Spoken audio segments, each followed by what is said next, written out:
এই যে আপুনি আপোনাৰ মাক লৈ আপুনি ক্লাছ 5ত পঢ়া ল'ৰাটো গুচি আহিলে তাৰ পিছৰ আজিৰ যেটো বয়স বা আপুনি আজিৰ যেটো বল ফুকন কেতিয়াবা দেউতাক মনত কৰিছে নে এবসেন্স তো হেতু আৰু হাজাৰ কলো মানুহৰ থাকিবই কৰিব নোৱাৰে কয় নহয় ভগৱানে একাবা এফালৰ পৰা দিলে একাবা এফালৰ পৰা নিদিয়ে মই পৃথিৱীৰ আটাইতকৈ worst বাপেক এটা পাইছিলো জীৱনত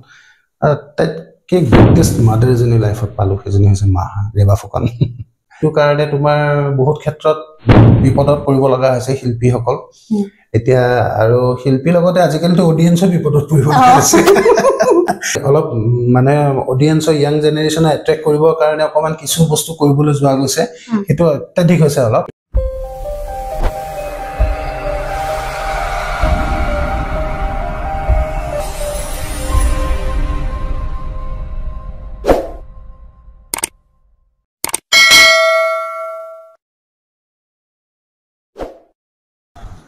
নমস্কাৰ মই কামবন নাহাৰ আপোনালোক আটাইলে পুনৰবাৰ নাহৰ কণ্ঠলৈ স্বাগতম জনাইছো আজি মোৰ লগত উপস্থিত আছে আমাৰ সকলোৰে মৰমৰ পল ফুকন দাদা মোৰ চেনেললৈ স্বাগতম জনাইছো কি খবৰ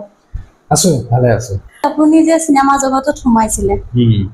একদম সৰু কালৰ পৰা ইন্টাৰেষ্টটো আছিল নে পিছলৈকে আহিলে নাই একদম সৰু কালৰ পৰা তাৰমানে আমাৰ ঘৰুৱা এটা পৰিবেশত আমি পাইছিলো মোৰ মা এক্ট্ৰেছ ৰেবা ফুকন জানেই মানুহে সকলোৱে আৰু তেনেকে আৰু মোৰ মাৰ বৰদেউতাৰ ল'ৰা মানে মোৰ মামা হয় বিজু ফুকন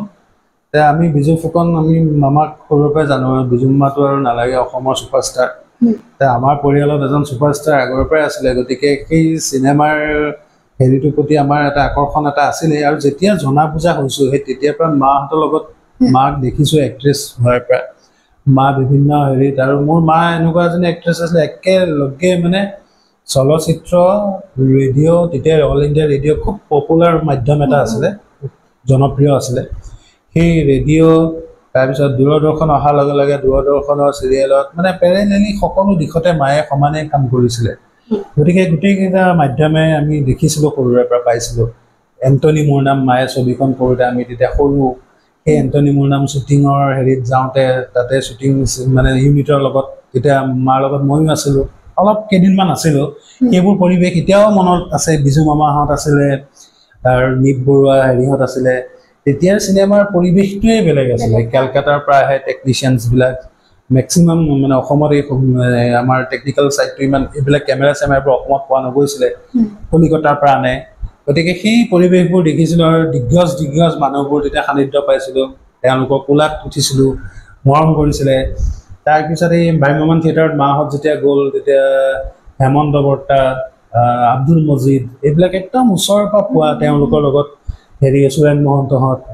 আমি গৰমৰ বন্ধত আৰু থিয়েটাৰত গৈ পেলাই মাহঁতৰ ৰিহাৰ্চেল চাই থাকোঁ গৰমৰ বন্ধত মই গৈ পেলাই থিয়েটাৰত যাওঁ এই তেনেকৈ আচলতে ধাউতিটো সৰুৰে পৰা আছিলে কিন্তু মাক ডাইৰেক্টলি ক'ব পৰা নাছিলোঁ যে মই এক্টিংটোকে প্ৰফেশ্যন হিচাপে ল'ম সেইবুলি আৰু ক'ব পৰা আমাৰ অসমত আগতেতো আৰু সাংঘাতিকে নাছিলে এতিয়াতো আৰু এতিয়াও নাই তথাপিতো আৰু এনেকৈ কৰোঁতে নিজৰ খুব এটা ইণ্টাৰেষ্ট এটা থাকে সৰুৰে পৰাই কিছুমান নিজে স্কুলত সৰু কিছুমান নাটক কৰিছিলোঁ তেনেকৈ অকণমান হাইস্কুল পোৱাৰ পিছত মই ৰেডিঅ'ৰ অল ইণ্ডিয়া ৰেডিঅ'ৰ চাইল্ড আৰ্টিষ্ট হিচাপে আছিলোঁ তাৰপিছত সেই তেনেকৈ কৰোঁতে আৰু দেখি থাকে মানুহবিলাকে আৰু দেখনীয়া আছিলোঁ মই খুব মানে হেৰিৰ পৰাই কলেজত পঢ়াৰ পৰাই তাৰপিছত সেই তেতিয়া লগৰ মাৰ ডাইৰেক্টৰবিলাকে কৈ থাকে পলক এক্টিঙত আনা পলক এক্টিং কৰিব দিয়া মনত একদম এনেকুৱা লাগে ইছ যামেই নেকি কৰোঁৱেই নেকি মায়ে আৰু তেতিয়া মই পঢ়াটো হেৰি কৰ তেনেকৈ থাকোঁতে মই পাৰ্ট 2 দিয়াৰ মানৰ পৰা মই এক্টিঙত আহিলোঁ আৰু তেনেকৈ কৰি গৈ আছোঁ আৰু তো যেতিয়া আপুনি সৰু আছিলে আপোনাৰ মাক ৰেবা বাইদেউ যেতিয়া এক্টিং কৰি আছিলে কেতিয়াবা এনেকুৱা ফিল হৈছেনে যে কেমেৰাৰ আগত যেতিয়া এক্টিং কৰি থাকিছে তেতিয়া এনেকুৱা ফিল হৈছেনে যে মাই কি কৰি আছে যেতিয়া আপুনি বুজি পোৱা নাছিলে ভালকে এক্টিং দিশটো তেনেকুৱা ফিল হৈছে নেকি কেতিয়াবা আৰু কেতিয়াবা এনেকুৱা ফিল হৈছে নেকি যে ঘৰত অকলে আপোনাক থৈ যায় দুনিয়াৰ দিনটো মানে কাম কৰিবলগীয়া হৈছে তেতিয়া মাকলৈ কি মনত পৰিছে নে বহুত তেনেকুৱা মেমৰি বহুত আছে আমাৰ এই এক্টিঙৰ ক্ষেত্ৰত মাৰ যেতিয়া ষ্টেজত নাটক কৰি আছিলে নাটকবিলাকে বেছিকে পাইছিলোতো মাহঁত থিয়েটাৰৰ খুব ভাল অভিনেত্ৰী আছিলে থিয়েটাৰত আৰু শ্বুটিঙৰ ক্ষেত্ৰতো সিমান এটা মানে আমি পাইছিলো যদিও ইমান এনেকে ইনভলভ হোৱা নাযায় মোবাইল থিয়েটাৰত মোৰ এটা ইনচিডেন্ট মনত আছে বা মাহঁতে কওঁতে এতিয়াও মানে মোৰ সজীৱ হৈ আছে সেই ঘটনাটো মোৰ ইমান ধৰা মনত নাই কিন্তু মই বোলে কৰিছিলো কি দিলীপ ৰঞ্জন দত্তৰ মায়ে অভিনয় কৰি থাকে ষ্টেজত সেই নাটকখনত মানে দিলীপ ৰঞ্জন দত্তই মাক মানে চাবুকেৰে কোবাই চকী এখনত বান্ধি সেই দৃশ্যটো মই মানে চাই থাকিব নোৱাৰো মানে মোৰ বিৰাট খং উঠে দিলীপ দাৰ ওপৰত এদিন বোলে দিলীপ দা এনেকে ষ্টেজৰ পৰা নামি আহিছে লাঠি এডাল লৈ মানে তেতিয়া সেই সেট প্ৰপাৰ্টি ষ্টেজৰ পিছফালে প্ৰপাৰ্টি বিলাক মানে থাকে এই বুঢ়া মানুহে লাঠি লৈ যে সেইবিলাক আগতে ভ্ৰাম্যমাণ থিয়েটাৰত খুব ইউজ হৈছিলে বুঢ়া কেৰেক্টাৰ থাকিলে সেই লাঠি ল'বই আৰু সেই তেনেকুৱা লাঠিবিলাক লাইন লাইনকে থাকে তেনেকুৱা এডাল লৈ দিলীপ দাক মানে একদম উধাই কোবাইছো বোলে তাৰপিছত আৰু হেৰি মই তেতিয়া সৰু এটা মায়েতো লাজ পাইছে কৈছে পল কি কৰিছে তাৰপিছত দিলীপ দাই বোলে কৈছে মাৰিব দিয়া ৰেবা তাক মাৰিব দিয়া তাৰ মোৰ ওপৰত বহুত দিনৰ খং এটা সোমাই আছে বোলে সি মাৰিব দিয়াচোন সি শান্তি পাওক এনেকে কৈছে আৰু মই একদম কান্দি দিলীপ দাক বোলে খুব কোবাইছো আৰু মানে বেয়া লাগে এতিয়া মনত পৰিলে দিলীপ দাটো নাই ঢুকাই থাকিলে আৰু এতিয়া মই আপুনি এগৰাকী অভিনেত্ৰীৰ পুত্ৰ হিচাপে কিমানখিনি সুখী অনুভৱ কৰে নিজকে সুখী আচলতে প্ৰাউড ফিল কৰো সুখটো অভিনেত্ৰী প্ৰফেশ্যনত মানে শ্বিলঙীয়া বতৰৰ নিচিনা এই আহে এই যায় এই ডাৱৰ এই আন্ধাৰ এই টেনচন এনেকুৱা মানে শান্তি মসৃণ বাট এটা নহয় একদম বিৰাট মানে কষ্টকৰ মানে ৰাস্তা এটা আৰু সেই ৰাস্তাটোত মায়ে পাৰ কৰিলে উৰতো জীৱন আৰু আমিও পাৰ কৰিলে আধাটো জীৱন গতিকে মানে একেবাৰে দুখৰ জীৱনেই মানে খুব সাংঘাতিক গতিকে তাৰ মাজতে কিন্তু প্ৰাউড হয় মানে এই মাৰ ক্ষেত্ৰত কি হয় বা মায়ে মোৰ ক্ষেত্ৰত এতিয়া মাক লৈ পেলাই সৰুৰে পৰা এটা প্ৰাউড ফিল কৰো যতে যাওঁ ৰেবা ফুকনৰ ল'ৰা বুলি ক'লে একদম মানে সন্মান দিয়ে তাৰ আগতে মায়ে ভিতৰত থিয়েটাৰ কৰি থাকে নাটক কৰি থাকে মই আকৌ খুব সৰুৰে পৰা খাই খুব ভাল পাওঁ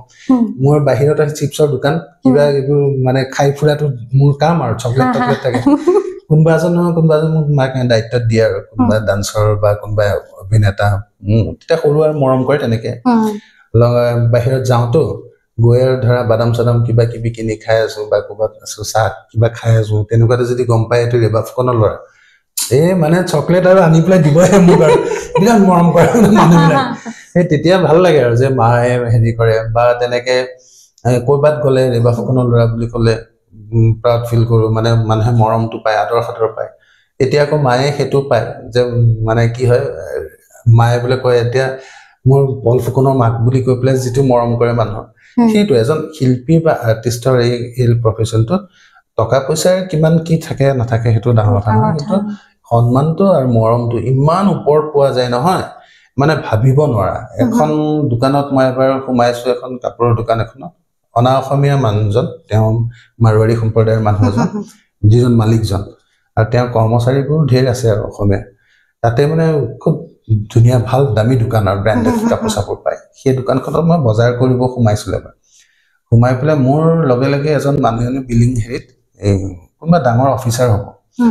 মানে তেওঁ আদব কায়দা তেওঁ পইচা দিয়া মই ভাবি আছো বহুত ধনী মানুহ দেই ক'ৰবাত ডাঙৰ অফিচাৰ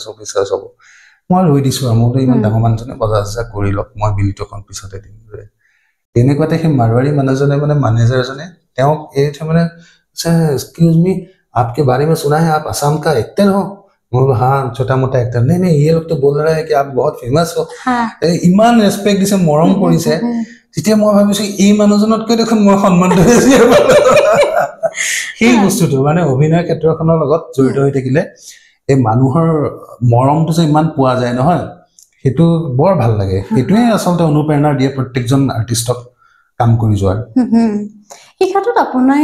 এক্টিং অভিনয় জগতত যে সোমালে হয়তো সৰু ব্লাডতো আছে সৰুৰ পৰা ঘৰত সেই পৰিৱেশটো পাইছে যদিও আপুনি আনুষ্ঠানিক শিক্ষা লৈছিল নেকি নাই মই আনুষ্ঠানিক শিক্ষা একো লোৱা নাই তেনেকে কিন্তু দেখি শিকি বস্তুবিলাক আৰু সৰুৰে পৰাই সেই মানে যদিও সেই একলব্যৰ দৰে মানে আঁতৰৰ পৰা চাই গুৰুবিলাকৰ শিক্ষাবোৰ লৈ আছিলো মই মাহঁতৰ দিনত হেমন্ত দত্তই দিয়া ডাইৰেকশ্যন বিলাক মাক দিয়ে মই ৰিহাৰ্চেলত বহি চাই থাকো আৰু মায়ে মোৰ লগত সৰুৰে পৰা একদম নিজৰ বন্ধুৰ দৰে কথা বতৰাবোৰ শ্বেয়াৰ কৰিছিল আৰু প্ৰত্যেকটো ডাইলগ মুখস্থ কৰি থাকোতে ভৱেন্দ্ৰনাথ শইকীয়াই মাক দিয়া ডাইৰেকশ্যন প্ৰায়খিনি মোৰ মনত আছে মজিদ কাহঁতে দিয়া ডাইৰেকশ্যন এইবিলাক মানে দেখি দেখি দেখি দেখি সৰুৰে পৰা কিছুমান বস্তু শিকিছিলোঁ যে অনুভৱবোৰ কেনেকৈ ল'ব লাগে ডাইলগ এটা কওঁতে কি ভাবিব লাগে কি কৰিব লাগে তেনেকৈ আৰু যিখিনি ধৰা তোমাৰ এজন ভাল কোচ এজন মোৰ ঘৰতে আছিলে বিভিন্ন ক্ষেত্ৰত ৰিচাইটেশ্যনৰ ক্ষেত্ৰত হওক তোমাৰ অমিতাক্ষ চন্দ্ৰৰ নাটক কেনেকৈ কৰিব লাগে ডাইলগবোৰ কেনেকৈ থ্ৰ' কৰিব লাগে ৰজা মহাৰাজাৰ নাটক কৰিলে কেনেকৈ ডাইলগ ক'ব লাগে সেই বস্তুবোৰ মই মাৰ পৰা শিকিবলৈ পাইছিলোঁ ঘৰতে মই সুধো মানে মা এইটো ডাইলগ এনেকৈ ক'লে কেনেকুৱা কৰিব লাগিব তেতিয়া মায়ে কয় যে এইটো বস্তু অলপ ৰজা মহাৰাজাৰ ডাইলগবোৰ এনেকুৱা ধৰণে কবি অমিতাক্ষ চন্দ্ৰৰ ডাইলগবিলাক এইটো ফ্ল'ত কবি এইটো কবি বাকী আৰুতো আৰু আচলতে খুব চিনেমা চাইছিলোঁ চিনেমাবিলাক চাওঁ আৰু প্লাছ আৰু সেইবিলাক কিতাপ পঢ়িছিলোঁ এইবিলাক তেনেকৈ তেনেকৈ প্ৰেক্টিকেলি কৰোঁতে কৰোঁতে কৰোঁতে কৰোঁতে সেই যিখিনি জানিছোঁ সেই তেনেকেই প্ৰেক্টিকেলি নলেজ আপোনাৰ প্ৰথম অভিনয় কৰা চিনেমা কোনখন আছিলে ছবি হিচাপে প্ৰথম কৰিছিলোঁ এই জীৱন নদীৰ দুটি পাৰ কঁকাল খামুচিয়া বুলি গান এটা আছিলে খুব হিট হৈছিলে গানটো মানে সেই সময়ত পপুলাৰ আছিলে গানটো তাৰপিছত এই আৰু মোক বহুতে তেতিয়া সেই কঁকাল খামুচিয়া হিৰোটো বুলিয়ে জানে আৰু সেই গানটোত বাকী ছবি হিচাপে সেইখনেই প্ৰথম আছিলে মোৰ এনেই কিন্তু তাৰ আগতে মই টিভি চিৰিয়েল সৰু সুৰাকৈ এনেকুৱা পুলক গগৈৰ লগত কৰিছিলোঁ অৰূপ মান্নাৰ লগত কৰিছিলোঁ তাৰ ঠিক আগে আগে মই বৰ বেছিদিন মানে এনেকুৱা নহয় যে মই চিৰিয়েলে কৰি আছোঁ চিনেমা পোৱা নাই 6 months 7 months উইদিন 1 year তাৰমানে মই সেই একদম ইটো পিছত এনেকৈ চিনেমা পাই গ'লোঁ তাৰপিছত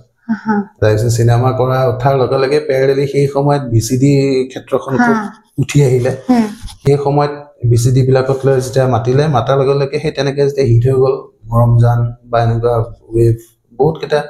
মানে হেৰিৰ কাম আছিলে তাৰপিছত তেনেকৈ যেতিয়া হিট হৈ গ'ল আমাক সেই CD বিলাকত বহুতকৈ মাতিবলৈ ধৰিলে তাৰ মাজে মাজেও চিনেমা কৰিলোঁ আজিৰ ডেটত মোৰ 17-18খনমান অসমীয়া চলচ্চিত্ৰ ধৰা এখন বায়'ডাটা এখন ইমান বনাইছিলে কিবা এটা কাৰণে দিব লগা হৈছিলে 18খনমান ফিচাৰ ফিল্ম হ'ল আৰু VCD সংখ্যাটোতো বহুত আছে বা ভিডিঅ' ফিল্ম বহুত আছে আৰু ভ্ৰাম্যমান থিয়েটাৰত থাকিলোঁ কিবা বছৰ ভ্ৰাম্যমান থিয়েটাৰতো ভাল অভিজ্ঞতা তেনেকৈ সেই আৰু এটা দীঘলীয়া পৰিক্ৰমা এটা আৰু একেবাৰে গোট খাইছেগৈ এতিয়া কিবা কিবি এতিয়া মই আপোনাক ভ্ৰাম্যমান থিয়েটাৰৰ কথা যিহেতু ওলালে ফিউচাৰ প্লেনিং আছে নেকি ভ্ৰাম্যমানত যোৱা যাবলৈতো মন যায় ভ্ৰাম্যমান থিয়েটাৰত কাম কৰাৰ মজাটোৱে বেলেগ আৰু আজিৰ ডেটত আমাক যিখিনি আশ্ৰয় দিলে আমাৰ মাৰে মোৰে জীৱনটোতো বহুত সংগ্ৰামী জীৱন এটা বিশেষকৈ মাৰ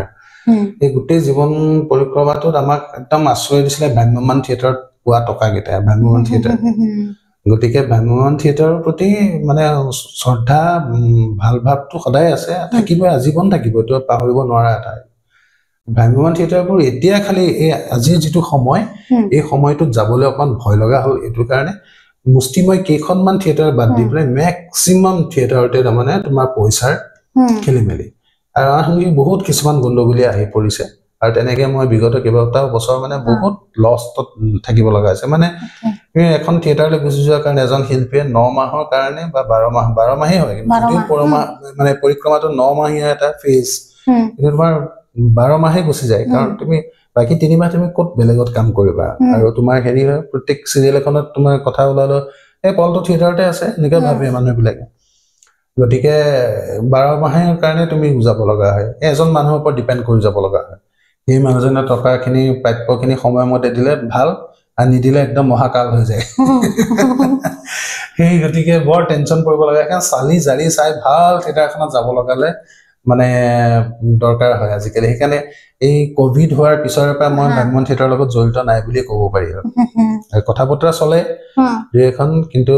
তেনেকৈ নিজৰ ফালৰ পৰাও অকণমান হেৰি হৈ আছে ভাবিবলগীয়া হয় এই চিন্তা চৰ্চা কিন্তু আপুনি এই বৰ্তমান যেটো ট্ৰেন্ডিংত চলি আছে আপোনাৰ ভিডিও এটা ভাইৰেল হৈছে যে ছোৱালীজনী কাপোৰ খুলি যায় যে থিয়েটাৰৰ তাৰপিছত এই যে আধুনিকতা বহুত বেছি হৈছে থিয়েটাৰৰ জগতত সেই ক্ষেত্ৰত আপুনি কি ক'ব নহয় আচলতে থিয়েটাৰ যুগে যুগে এটা ট্ৰেন্ডৰ ওপৰত চলা অনুষ্ঠান এটা ভ্ৰাম্যমান থিয়েটাৰ কি অতীজতে আছিলে নাটকবিলাক মানে নাটকৰ আধাৰত মানে কি উপন্যাসৰ আধাৰত নাটক হৈছিলে তাৰ পিছত আহিল এটা যুগ আহিল তোমাৰ টেকনিকৰ আধাৰত নাটকবিলাক হয় তাৰ পিছত এটা যুগ আহিল তোমাৰ চিনেমাৰ গান নাচ লৈ পেলাই হ'ল তাৰ পিছত আহিল মানে এতিয়া যিটো যুগ চলি আছে সেইটো মানে মিক্স তোমাৰ টেকনিকো লাগিব তাত তোমাৰ চিনেমা লাগিব গান লাগিব নাটক লাগিব গোটেই আৰু এনে ভ্ৰাম্যমান থিয়েটাৰ কমপ্লিট বস্তুটোৱে হৈছে গোটেই বস্তুৰ সমাহাৰ এমেচাৰ হওক চিনেমা হওক চিৰিয়েল হওক তোমাৰ চিনেমা ভাওনা গোটেই চব সংমিশ্ৰণে হৈছে ভ্ৰাম্যমান থিয়েটাৰ তাত এখানে গোটেইখিনি বস্তুৱে সোমাই থাকে এতিয়া তোমাৰ অলপ মানে অডিয়েন্সৰ ইয়াং জেনেৰেশ্যনে এট্ৰেক্ট কৰিবৰ কাৰণে অকমান কিছু বস্তু কৰিবলৈ যোৱা গৈছে সেইটো অত্যাধিক হৈছে অলপ সেইটো কাৰণে তোমাৰ বহুত ক্ষেত্ৰত বিপদত পৰিব লগা হৈছে শিল্পীসকল এতিয়া আৰু শিল্পীৰ লগতে আজিকালিতো অডিয়েন্সৰ বিপদত পৰিব লগা হৈছে সেইটো অলপ মাত্ৰা চেৰাই গৈছে বুলি মই ভাবো সেই বস্তুটো অকমান লিমিটেড কৰি আনিব পাৰিলে বাকিটো আৰু নতুনত্ব সকলোতে দিশতে লাগিব মইতো এটা বস্তু এটা এতিয়াও মই ফিল কৰি থাকো যে ভ্ৰাম্যমান থিয়েটাৰত সেই ডান্স ইণ্ডিয়া ডান্সৰ দৰে এনেকে ওপৰত ইলজুলি নাচি অহা ৰূপ সেই বস্তুটো কিয় অহা নাই আহিব লাগিছিল ইমান দিনে সেইটো বস্তুৱে আহিব লাগে আহিব সম্ভৱ গতিকে এতিয়া সেই খালি আৰু এতিয়া সেই অডিয়েন্স যে চকু ফুটিছে ক'ৰবাত খুন্দা খাইছে সেইটো বস্তু বিপদজনক হৈছে সেইটো অলপ কণ্ট্ৰল কৰিব লাগে আৰু আপুনি যিহেতু এগৰাকী মই নিজে এতিয়াও সঁচা কথা ক'ব গ'লে মই এতিয়া কওঁ যে আপোনাক মই একদম সৰুৰ পৰা দেখি আহিছো আৰু ইমানেই বেছি ভাল পাইছো আৰু সেই মানুহজন যে মই এতিয়া কাষত পাম মই মানে বহুত দিনৰ পৰা মানে আপোনাক ইণ্টাৰভিউ লওঁ বুলি ভাবি আছো বা কৈ আছিলো তো এক্সাইটেড হৈ আছিলো বিৰাট ভাল পাওঁ তাৰ পিছতো এতিয়া আপুনি যিহেতু এগৰাকী এক্টৰ তাৰ পিছত আপুনি ষ্টৰী লিখে এইবোৰ আচলতে কেনেকে মানে আপোনাৰ ইমানখিনি মেনেজ কেনেকে হয় বা কেনেকে এইবিলাক ইমানখিনি ভাবিবলৈ সক্ষম হয় নাই আচলতে মানে কি জানে এক প্ৰকাৰ ক'ব গ'লে মই আচলতে সগুনে আছিলো মানে সগুণৰ অধিকাৰী গানো গাব জানো আৰু এটা সময়ত মই গান গাইছিলো ষ্টেজ শ্ব' কৰিছিলো ভাল ভাল অনুষ্ঠানত গান গাইছিলো মানে আমাৰ কুল বৰুৱাহঁতৰ লগত সকলো এটা দুটা গান গায় ৰমেন বৰুৱাহঁতৰ লগত মানে সেই তেনেকুৱা অনুষ্ঠানত য'ত সেইসকল দিগ্গজ শিল্পীয়ে গান গাইছিলে ৰাণু বৈশ্যহঁতে সেই তাৰ মাজত উঠি পেলাই মই দুটা জয়ন্ত হাজৰিকাই গান গাবলৈ পাইছিলো খুব প্ৰেষ্টিজিয়াছ অনুষ্ঠান কিছুমানত সেইবিলাকত মই গানতো আছিলো মিউজিকো বজাব জানো গীটাৰো আধা বজাব জানো মেলোডিকা বজাওঁ হাৰমনিয়ামো জানো চব আধা মানে হেৰি নহ'ল ঠিক তেনেকে তোমাৰ ষ্টৰীবিলাক লিখিব জানো ষ্টৰীবিলাক লিখো মানে কি আচলতে খুব অভিনয়ৰ লগত জড়িত মানুহবিলাকে খুব কি ক'বা এইটো তুমি অবজাৰভেশ্যনটো খুব বেছি হয় সংবেদনশীলতা হয় সেই অবজাৰভেশ্যন কৰোঁতে কৰোঁতে কিছুমান বস্তু মনলৈ আহে যে এইটো বস্তু যদি এনেকুৱা হয় এহাল মোৰ বন্ধু এগৰাকী আৰু তেওঁৰ প্ৰেমিকাজনী সিহঁতৰ মানে বিচ্ছেদ হ'ল গৈ পেলাই সেই বন্ধুটোৱে বিয়া বাৰু পাতি পেলালে এদিন ভাবো সিহঁতে যদি এদিন ক'ৰবাত লগ পাই যায় দুইটাই আফটাৰ 10 years বা সি এৰাৰী হোৱা সিহঁতৰ মাজত যদি বিয়া ভাল আকৌ যদি দেখি ভাল লাগে এইটো সেইটো কি হ'ব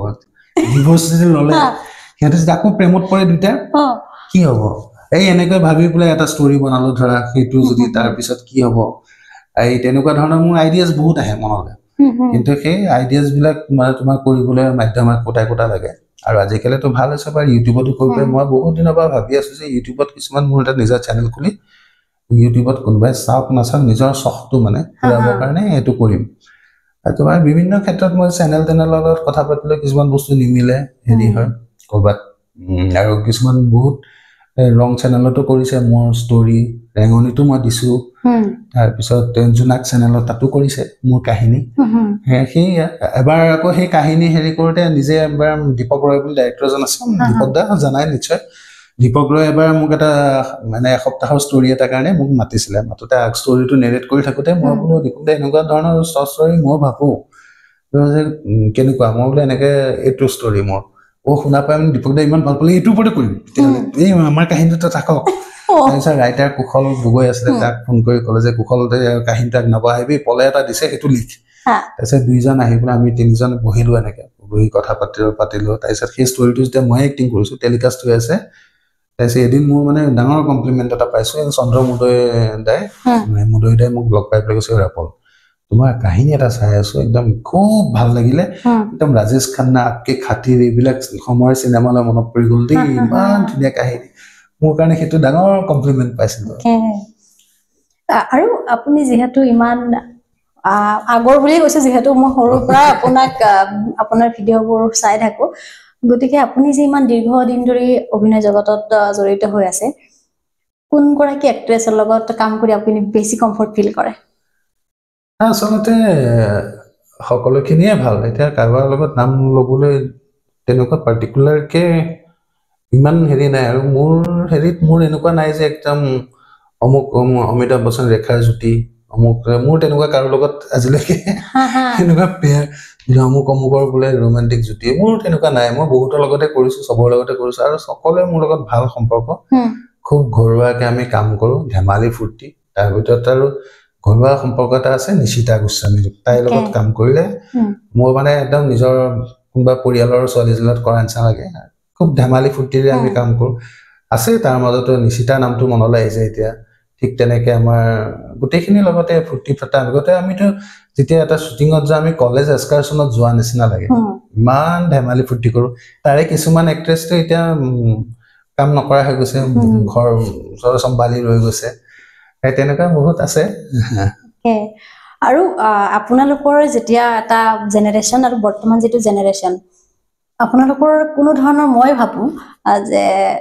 এই যে সকলোকে সমান চকুৰে যিটো চোৱা, সেইখিনি মই ব্যক্তিগত হিচাপে পাইছো। তো আপোনালোকৰ জেনেৰেশ্যন আৰু নিউ জেনেৰেশ্যনৰ মাজৰ পাৰ্থক্য কিবা দেখিছে নেকি? হয়, সলনিটো বহুতে দেখিছো।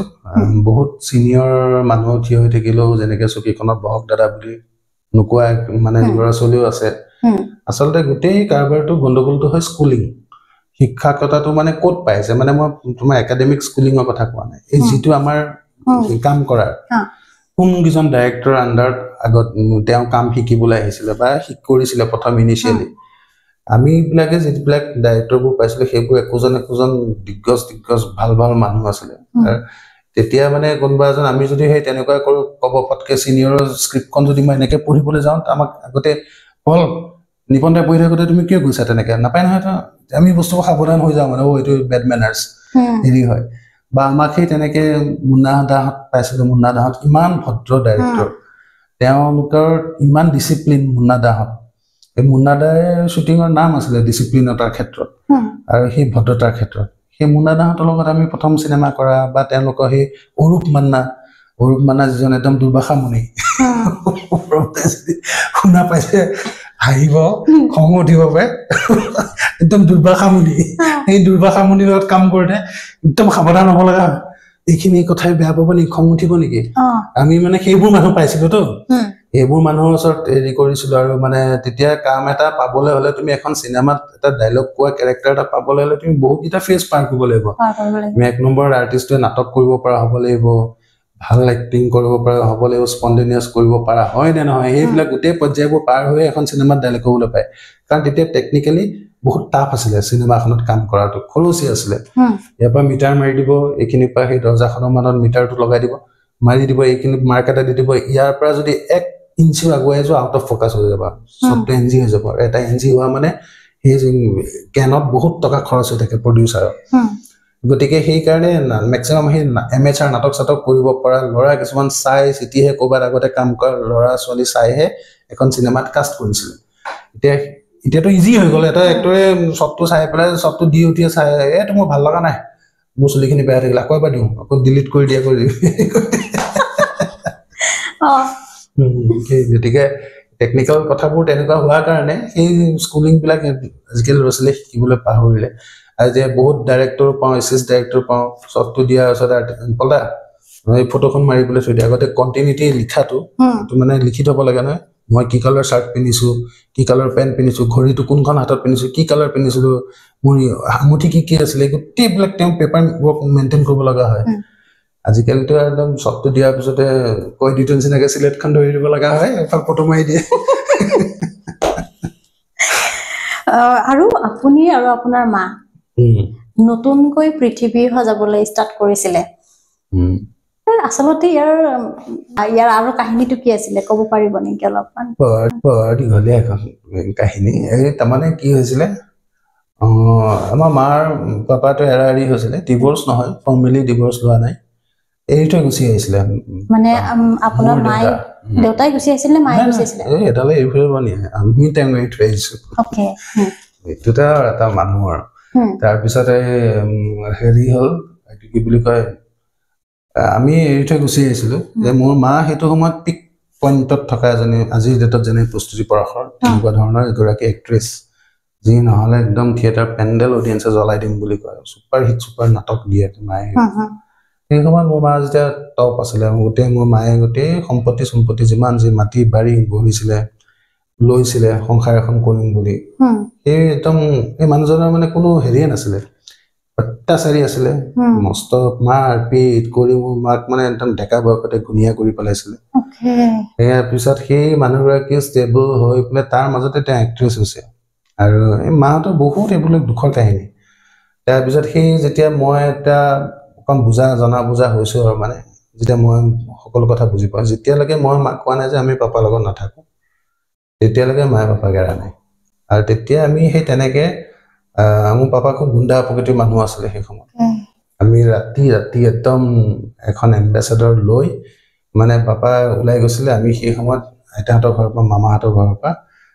মানে একো বস্তুৱে অনা নাই মায়ে খালি চাৰ্টিফিকেট এখন লগত আনিছিলে তাকো সেই মায়ে বিয়াৰ পিছত অতি কষ্ট কৰি পঢ়া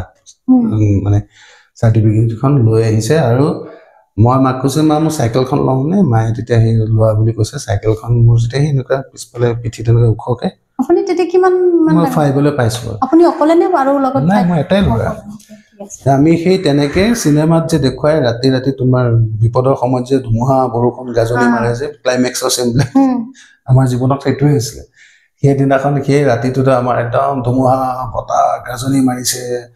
তাৰপিছত এম্বেচাডৰখন মোৰ মামাই মনে মনে ঠিক কৰি দিছে সেই এম্বেচাডৰখনত মায়ে মই পলোৱাৰ দৰে ৰাতি মোক লৈ পেলাই মায়ে আমি ৰাতি তৌফিক ৰহমানৰ ঘৰলৈ আহিছোঁ যোৰহাটৰ সেই তৌফিক ৰহমানৰ ঘৰত তৌফিক দাই সেই সময়ত আমাক বহুত হেল্প কৰিছিলে তৌফিক দা গৈ মানে তেখেতসকলে আমাক সেই কেক চেক কিবা কিবি দিছে আমাৰ মানে ভয় লাগি থাকে পাপাই ভয় থাকিলেতো খাবই নোৱাৰি ন একো ভালে নালাগে তেতিয়া ভয় লাগি কি আমি ক'ব ৰ'ব নোৱাৰো কিজানিবা পাপাই আহিছে এইবিলাক মাৰপিট কৰিব ৰাস্তাতে মাক হেৰি কৰিব পদস্থ কৰিব তাৰপিছত সেই তেনেকৈ আমি ৰাতি ভয়তে তেতিয়া মই কিমান অকমানি ল'ৰা এটা তাৰপিছত সেই মায়ে তেনেকৈ আহি আমি শিৱসাগৰত মানে ডাঙৰ জেঠাই ঘৰত দ্বিতীয় জেঠাই তেখেতৰ ঘৰত চেল্টাৰ আত্মগোপন কৰাতে আমি লুকাই আছোঁ আৰু মানে সেই তেনেকৈ গোটেইখিনি তেতিয়া এৰি থৈ গুচি আহিলে আৰু তাৰপিছতো আমি কোনো দিন মায়ে বোলে ডিমাণ্ড কৰিছে মোৰ সম্পত্তি বা মই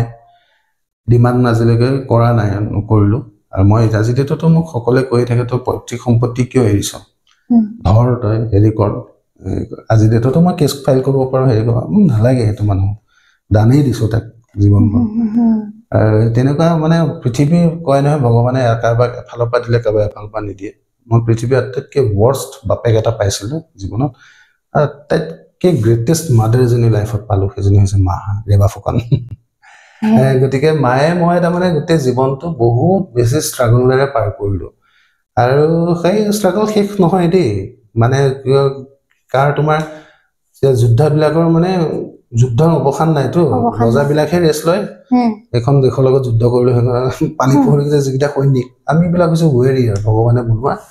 আমাৰ আহিয়ে থাকে যুদ্ধ মানে অমুকত যা অমুকখন যুঁজ কৰ ইখনত যুঁজ কৰ এই আৰু যুঁজি থকাই কাম আৰু জীৱনটো যুঁজিয়ে আছোঁ এই যুঁজি তেনেকৈ আৰু মা মোৰ খুব বেছি মানে ছাপৰ্ট হেৰি এটা মানসিকভাৱে কেতিয়াবা বৰ বেছিকৈ ভাগি পৰোঁ একদম মানে খুব বেছি হতাশালৈ গুচি যাওঁ সেই তেতিয়া মায়ে মোক হেৰি কৰে বুষ্টাপ কৰে বেলেগ অফুৰন্ত শক্তিয়ে থকা এগৰাকী লেডি মাক আৰু সেই ক্ষেত্ৰত আমাৰ লাইনৰ মানুহবিলাকে জানে মাক যিখিনিয়ে জানে খুব জানে মানে বুজি পায় মাৰ বেলেগ পাৱাৰ আছে এতিয়া আজিৰ ডেটতো মাক যদি কোৱা তুমি 0ৰ পৰা আৰম্ভ কৰিবলৈ মোৰ কিন্তু সাহ নাই মায়ে পাৰে এই 65 বছৰ বয়সতো একদম বোলে বল বোলে তই মই অমুক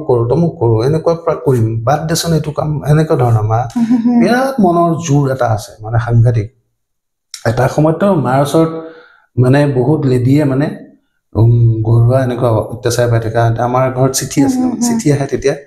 এনেকুৱা বাইদেউ আপুনি আমাক মানে মোক আপোনাৰ লগত ৰাখক আপুনি ক'ৰবাত জেগা হেৰি কৰক মই মানে আপোনাৰ লগত থাকিম এনেকুৱা বহুত মই মাক তেতিয়া কওঁতে আশ্ৰম এখন খুলিলে এনেকুৱা বহুত নিৰ্যাতিত মানুহ আহিলে মাৰ ওচৰলৈ বহুত মানে তেনেকৈ আমাৰ ঘৰলৈ বহুত চিঠি আহে আগতে কোনোবা মাইকী মানুহ ধৰা গিৰিয়েকৰ লগত অত্যাচাৰত আছে মানসিকভাৱে বিৰাট হেৰি তেনেকুৱা মানুহ মাইকী মানুহ আহিবলৈ তেতিয়া আগৰ পৰা হেৰি বিচাৰে মায়ে এনেকুৱা এটা সাহ মানে দুআষাৰ যদি মাৰে কোনোবা মনৰ দুখত থকা মানুহে কথা পাতে সি একদম পাৱাৰফুল হৈ যায় মানে কনফিডেন্সটো বাঢ়ি যায় মানে ইমান মনৰ পৰা সাহ দিব পাৰে আমাৰ মায়ে কিন্তু মোৰ এটা বস্তু জানিব মন গৈছে এতিয়া এই যে আপুনি আপোনাৰ মাক লৈ আপুনি ক্লাছ 5ত পঢ়া ল'ৰাটো গুচি আহিলে তাৰ পিছৰ আজিৰ যিটো বয়স বা আপুনি আজিৰ যিটো বল ফুকন কেতিয়াবা দেউতাক মনত কৰিছেনে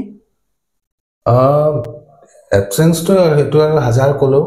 মানুহৰ থাকিবই প্ৰত্যেকটো মানুহৰে মানে বাপেক আৰু মাক এই দুটা নহ'লে নাথাকিলে কাৰো লাইফত সেইটো মানে ফুলফিল কোনেও কৰিব নোৱাৰে আছে মোৰ পদে পদে মই ফিল কৰোঁ মোৰ দেউতাৰ এবচেন্সটো আৰু আজি ডেটতো হয়তো দেউতা বোলা বস্তুটো মোৰ জীৱনত যদি থাকিলেহেঁতেন এই কেৰেক্টাৰ বুলি কৈছোঁ আমাৰ চিনেমাৰ এই কেৰেক্টাৰটো থকা হ'লে আজি ডেটত মই হয়তো আৰু ষ্টেবল হ'লোহেঁতেন বা কিছুমান কাম মই আগতীয়াকৈ সাহ কৰি পেলাই ষ্টেপ ল'ব পাৰিলোহেঁতেন এতিয়া মই সৰুৰে পৰাই মই এটা ৰেছপনচিবল মানে হেৰি ল'ব লগা হয় যে মোৰ মা অকলশৰীয়া মই কিবা এটা কৰিম বা ক'ৰবাত গুচি যাম বা বহুত দিন আগতে এই চাউথলৈ যাবলৈ বা বলিউডত যাবলৈ চিৰিয়েল কৰিবলৈ মোক বহুত মানে কৈছিলে এতিয়া মোৰ যাবলৈ তাত ষ্ট্ৰাগল কৰিবলৈ ভয় লাগে যে মোৰ ইয়াত অকলে মা থাকে মই এতিয়া অসমত কিবা এটা কৰি আছো মই গুচি যাম বাহিৰত আকৌ তাত এটা মোৰ সময় যাব সেইটো বৰবাদ হৈ যাব নেকি বা কিন্তু এজন যদি ফিডবেক এটা ঘৰত থাকিলেহেঁতেন বা হেৰি এটা এতিয়া মই হয়তো 10 বছৰ ট্ৰাই কৰি 5 বছৰ চেষ্টা এটা দি আহোঁ তেনেকে সাৰ কিছুমান কৰিব পাৰে বা বিভিন্ন ক্ষেত্ৰত অকল সেইটো বুলিয়ে কোৱা নাই ব্যৱসায় এটা কৰাৰ ক্ষেত্ৰতে হওক যিকোনো হৈ যাব বাপেক এটা ছাপোৰ্ট সদায় লাগে সেইকাৰণে বাপেক মাক দুয়োটা আচলতে আমি আজিকালি মডাৰ্ণ সমাজত ল'ৰা ছোৱালীক মানুহে কয় যে বাপেক নহ'লেও মই চলাই দিম মাকে কয় বা হেৰিয়ে কয় বাপেকে কয় মাক নহ'ল কিন্তু সেইটো ল'ৰা এটা বা ছোৱালী এজনী সন্তানটোৰ কাৰণে বাপেক মাক দুয়োটাই সমানে প্ৰয়োজন এই ক্ষেত্ৰত কেতিয়াবা আপোনাৰ দেউতাকে খবৰ লোৱা নাই নে বা বিচৰা নাই নে আপোনালোকক নাই তেনেকুৱা আমাৰ লগত হেৰিয়ে নাহিলে বিচাৰিয়ে নাহিলে যিটো সময়ত মানে মই তোমাৰ অতি কষ্ট কৰি হোষ্টেলত থাকোঁ মায়ে থিয়েটাৰত থাকে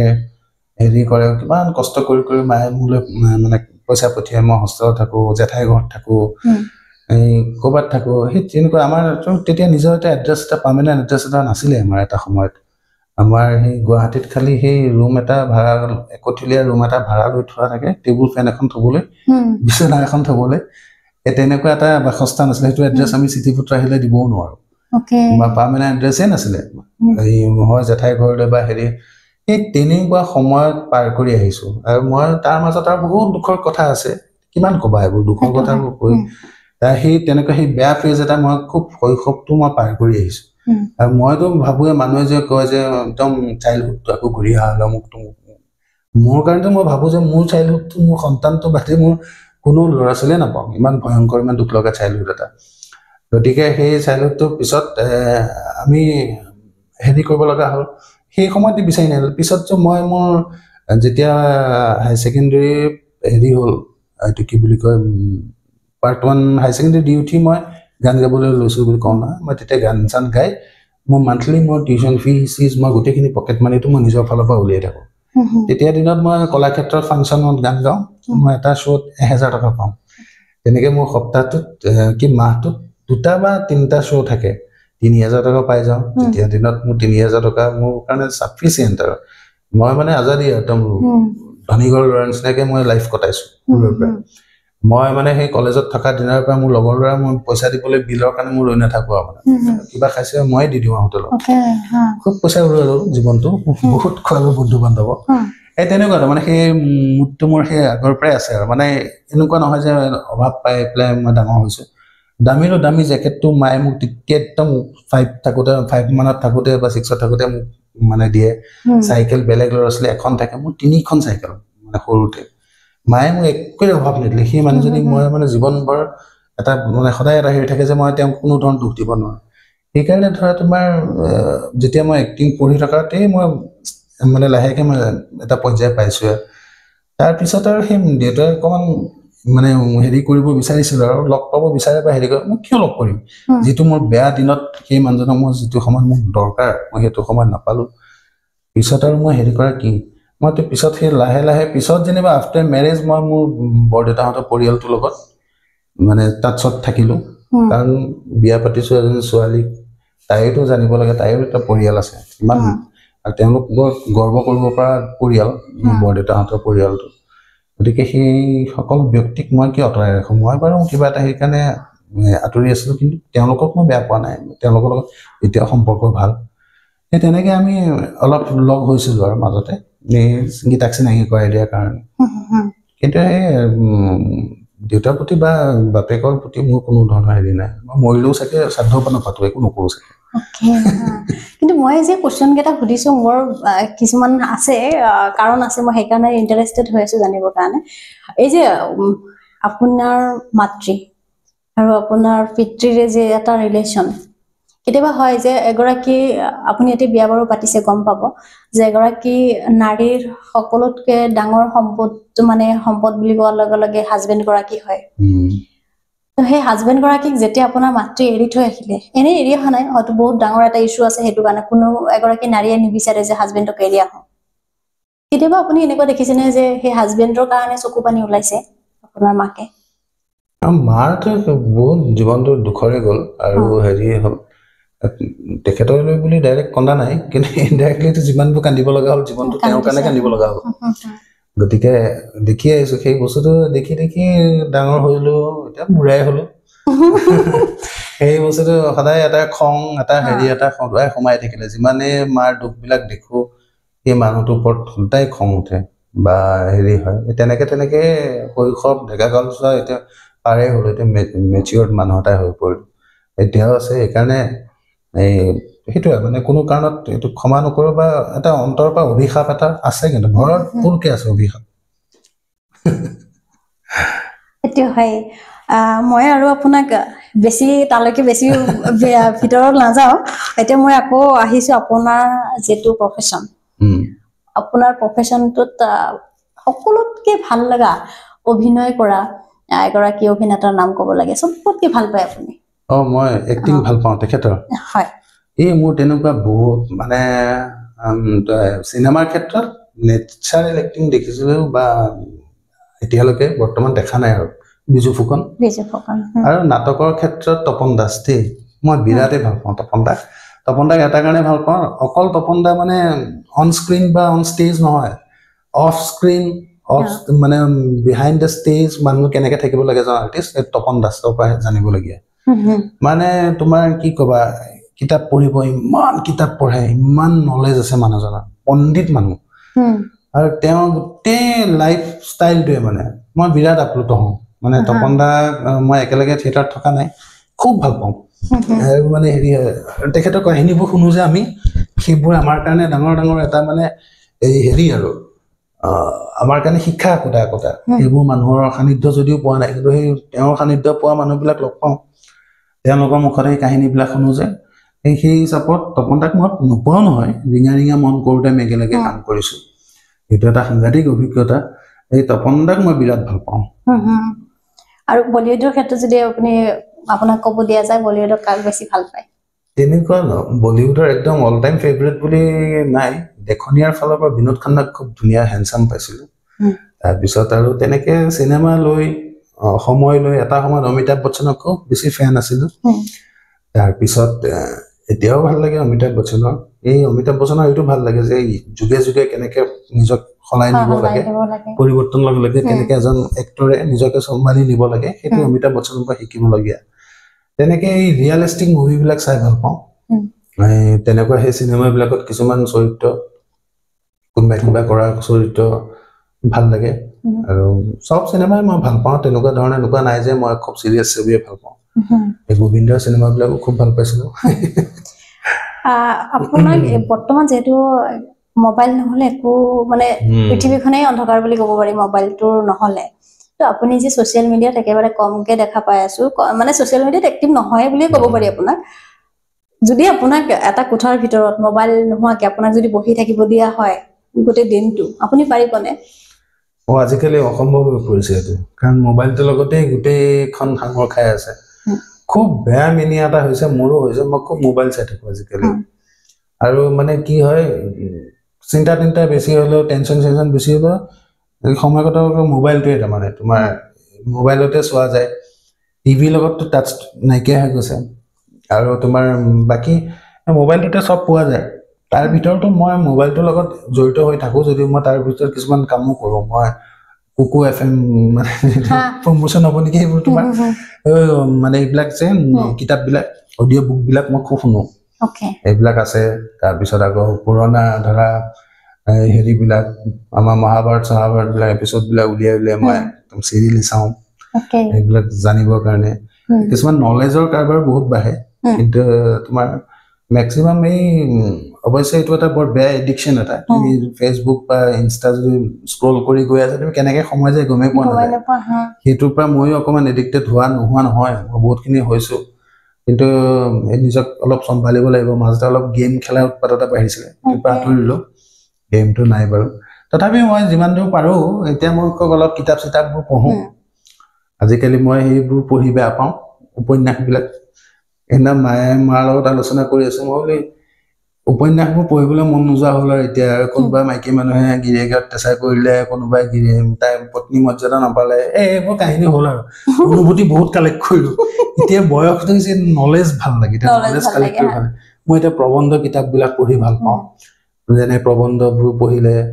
বা মানে তোমাৰ ভাষণ শুনি ভাল লাগে মানুহবিলাকৰ কিছুমান বস্তু তোমাৰ শিক্ষা হয় এই তেনেকুৱা যিবিলাক বস্তু ধৰা অকণমান নলেজেবল হয় কিবা এটা জানা যায় এই তেনেকুৱা বস্তুবিলাক আগ্ৰহী হওঁ আৰু এই তেনেকুৱা ধৰণৰ ইউটিউবৰ কিছুমান হেৰিও চাওঁ দেই আছে নহয় তোমাৰ ব্লগাৰ কিছুমান আছে কিছুমান বিষয়ৰ ওপৰত হেৰি কৰে তেনেকুৱা এইবিলাক চাই ভাল লাগে আৰু এটা মই খুব ভাল পাওঁ আজিকালি ছ'চিয়েল মিডিয়া ইউটিউবত এই কেম্পাৰ ভেনৰ ভিডিঅ'বিলাক চাই খুব ভাল পাওঁ ট্ৰেভেলিং কৰিব যায় যে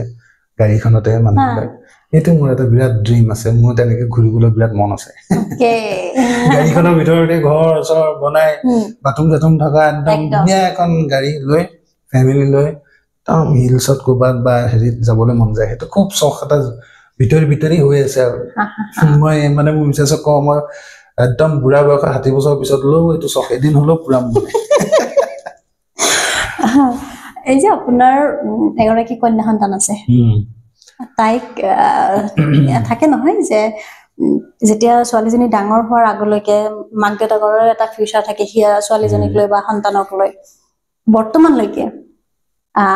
আপোনাৰ সন্তানক লৈ আপুনি কি প্লেনিং কৰিছে বা কি ডাঙৰ হ'লে কি বনাব বুলি আশা কিন্তু ফিউচাৰটো ধৰক তাই যিটো চইচ কৰিব সেইটোৱে হ'ব দিয়ক সেইটোৱে হয় আমি আগতে মানে মোৰ প্ৰেক্টিকেল নলেজৰ পৰা মই যিটো দেখিছোঁ আমাক সৰুতে আগতে সোধেই আৰু ডাঙৰ হৈ কি হ'বা মুখত থাকে ডক্টৰ হ'ম ইঞ্জিনিয়াৰ হ'ম কিন্তু লাইফত সেই তোমাৰ ক'ত কি সংঘাত ৰৈ থাকে ক'ত কি টাৰ্ণ ৰৈ থাকে তুমি গম নোপোৱা খালি তুমি নিজকে ব্যক্তিত্বটো ভাল গঢ়িব লাগে আৰু মানে মানুহ কৰিব পৰা ক্ষমতা হৈ থাকিব লাগে গোটেইখিনি মই কাৰণে প্ৰিপেয়াৰ হ'ব লাগে গতিকে মই এটা তাইক এগৰাকী সৎ মানে হেৰি চিনচিয়াৰ ভাল মনৰ আৰু পঢ়াই শুনাই যেতিয়া তাই পঢ়ি আছে ক্লাছ 4 সেই 4ৰ ইয়েৰটো যাতে ভালকৈ পঢ়ে তাই চিষ্টেমেটিক ৱেত যাতে তাই এটা হেবিট বনাই লয় পঢ়াৰ সেইটো মই সেইটোৰ ওপৰত বেছি গুৰুত্ব দিওঁ কাৰণ হেবিটেহে মানুহক লাইফত ছাকচেছ মানে আনছাকচেছ বনায় এলেহুৱা মানুহ এটা যেতিয়া এলাহ আহি যায় জীৱনত মানুহ ফেইলাৰ হয় এলাহৰ কাৰণে বাকী সেইকাৰণে এলেহুৱা হ'বলৈ শিকাবলৈ চেষ্টা কৰা নাই কিন্তু কপালত যি থাকে আৰু যিটো হাৰত শুৱে এতিয়া দেখিছোঁ দেখোন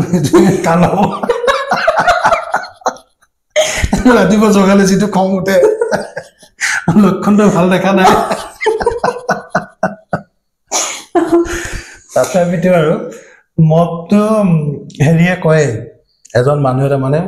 তাই যেতিয়া জন্ম হৈছে আৰু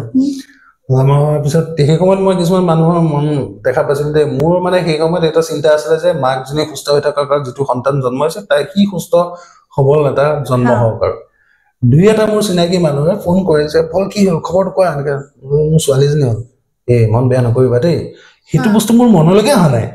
আমাৰ মানুহৰ মাজত তাৰমানে সেই ভাৱটো এতিয়া বহুত মানুহৰ আছে মন বেয়া নকৰিবা দেই লক্ষী হৈছে দুখ নকৰিবা চব ঠিক হ'ব ভগৱান লক্ষী দিছে এনেকে দুই এটাই কয় দেই মেক্সিমামেতো কংগ্ৰেচুলেশ্যন ভাল খবৰ মোক এনেকৈ হেৰি কৰে মই তেতিয়া নটিচ কৰিছোঁ এই কথাটো মোৰ মনলৈকে অহা নাই যে মই ছোৱালী জন্ম হ'লে মোৰ দুখ লাগিব ল'ৰা জন্ম হ'লে মোৰ ফূৰ্তি লাগিব মই সেইটো ভবাই নাই মই হস্পিটেলত বহি থাকোঁতে মই এটাই চিন্তা কৰিছোঁ যে মানে গীতা ঠিকে থাকক আৰু বাচ্ছাটো মানে সুস্থ সবল বাচ্ছা এটা আহক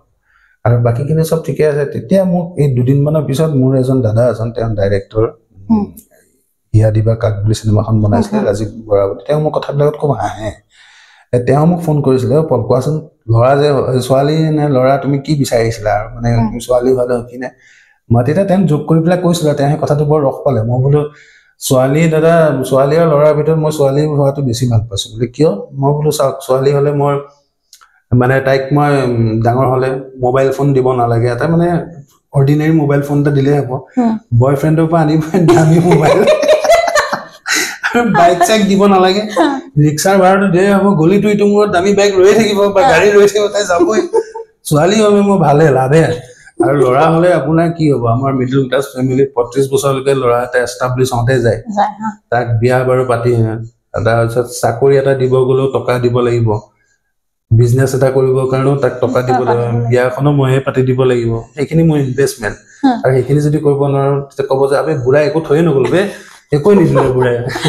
এই ছোৱালী এজনী মোৰ যদি চোকা হয় 18 বছৰ 21 বছৰ বয়সত তাই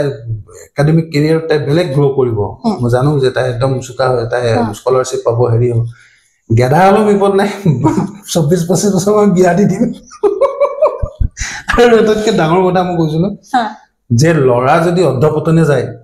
সি বাপেক মাকৰ মান সন্মানৰ লগতে ঘৰৰ সম্পত্তিও বেছি বেছি খাব কাৰণ ড্ৰাগছ খাব মদ খাব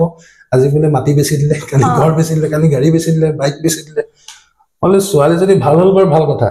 আৰু ল'ৰা যদি ভাল হয় বাৰু ভাল কথা বেয়া হ'লে কি হ'ব বোলে ছোৱালী যদি বেয়া হয় তেতিয়াহ'লে মাক বাপেকৰ সামাজিকভাৱে নাক কাণ কটা যাব বা মৰ্যাদা হানি হ'ব আৰ্থিকভাৱে টনকিয়া হ'ব ঘৰলৈ গাড়ী আহিব ফ্লেট হ'ব প্ৰেক্টিকেল লাইফতে দেখা পাইছো মই বহুত অৰ্ধপতনে যোৱা ছোৱালী ঘৰলৈ গাড়ী আহি গ'ল হেৰি আহি গ'ল বাপেকৰ অৱস্থাই দুখীয়া আছিলে ছোৱালী বদমাছ হোৱাৰ পিছত বা ধনী হৈ গ'ল মাক বাপেক গতিকে সেইটো কথা মানে সেইটো মানে জোক আৰু দেই এইটো সবে চিৰিয়াছলি ল'ব নালাগে সেই সময়ত কৰা এটা ধেমালি আজি তোমাৰ আগত ক'লো আৰু এইটো মই আপোনাক এতিয়া আৰু এটা কথা যিহেতু আপোনাৰ কন্যা সন্তান আৰু মানে আমাৰ এনভাইৰনমেণ্টটো চালে অলপমান ভয় লগা হৈছে খুব ভয় লাগে তো আপুনি নিজকে এগৰাকী পিতৃ হিচাপে আৰু মানে সৰু ছোৱালী যে আপোনাৰ এগৰাকী আছে এই ক্ষেত্ৰত আপুনি কিমান দূৰ সেফটি বুলি ভাবে যিহেতু আমাৰ এনভাইৰনমেণ্টটো বহুত বহুত বেলেগ ইমান ভয় লগা হ'ল আজিকালিতো আমি মাইনাহঁতক মানে ভাবিব নোৱাৰো যিমান ডাঙৰ হৈ আহিছে সিমানেই মানে চিন্তা লগা হৈছে কেনেকৈ ডাঙৰ কৰিম আজিকালি সিহঁতটো বাদেই দিয়ে বাপেকবিলাকে ছেফ নহয় দেখোন আগতে আমি আছো কিছুমান জেগাত কিছুমান মানুহৰ লগত গতিকে মানে তোমাৰ এইটো বস্তু আগতে ভাবিবই পৰা নাছিলো আমিতো আগতে সৰু থাকোতে অমুকে আংকলে মৰম কৰিছে যা আজি তাহাঁতৰ ঘৰত থাকিলোগৈ আগতে মাহঁতৰ কলিগ এক্টৰবিলাক ইমান মৰম কৰে সেই প্ৰাঞ্জিত দাহঁত ইমান মৰম কৰিছিলে দুপৰীয়া প্ৰাঞ্জিত দাৰ লগত শুমগৈ প্ৰাঞ্জিত দাৰ বিচনা একোৱেই চিন্তা নাই আজিকালি মোৰ ল'ৰা এটা থাকিলেও মই কাৰোবাৰ ঘৰত থাকিবলৈ বা কাৰোবাৰ লগত শুবলৈ দিবলৈ ভয় কৰিম এনেকুৱা ঘটনা ঘটিছে ছোৱালীটো আৰু সাংঘাতিক হৈছে মোৰ সেইকাৰণে বিৰাটেই ভয় লাগে আমাৰ ৰিচা মানে খুব ইন'চেণ্ট হৈছে খুব মনটো তাই ভাল হৈছে সি ইমান মৰমীয়াল মনটো ভালটো মোৰ ভয় লাগে তাইৰ পিছত দুখ পাব নেকি মই সেইকাৰণে তাইক বিচাৰো যে তাইক মাৰ্চেল আৰ্ট কিবা কিবি শিকক অলপ নাই মোৰ ছোৱালী মাৰ্চেল আৰ্টৰ প্ৰতি কোনো ইণ্টাৰেষ্ট নাই তাই সত্ৰীয়া শিকিছে মই মানে এদিন কৈছিলো মাৰ্চেল আৰ্ট শিক কিবা কৰ নাই দিতি মই এইবোৰ নকৰোঁ মইতো ঘোচা মাৰচোন বাৰু মাৰিব দিলো যি একদম এনেকে মাৰিব বুলি কৈছে তই সত্ৰীয়া নৃত্যতে যা